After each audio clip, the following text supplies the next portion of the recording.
সেই বাকশালপুরে প্রথম গণতন্ত্র শেষ করা হলো। জিয়া রহমান আবার গণতন্ত্র শুরু করলেন, আবার এর সাজেশে আবার এদেশের ভোট প্রথা বা গণতান্ত্রিক সিস্টেম নষ্ট করলেন। তার জন্য আমাদের সংগ্রাম করতে হলো 9টি বছর। এই 9 বছরে আমরা কিন্তু নির্বাচনে যাই নাই। হাসিনা সাংবাদিকদের সামনে হাস্যরস করে বলেছিল বিএনপি 10-15টা সিট পাবে। আমি সৌভাগ্য বলছি এই জন্যই, এই দেশের জনগণ বিএনপিকে ভুলে না। 9 বছর পর 1991 সনে যে নির্বাচনটি হলো, সেই নির্বাচনে বিপুল ভোটে এই দেশের জনগণ বিএনপিকে ক্ষমতায় বসিয়েছে। এই এক আন্দোলন বিএনপি করলাম 9 বছর, কোন নির্বাচনে দিতে পারলাম না।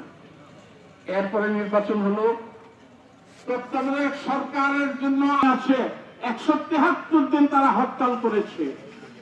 কেন? তত্ত্বাবধায়ক সরকার নির্বাচন করবেন।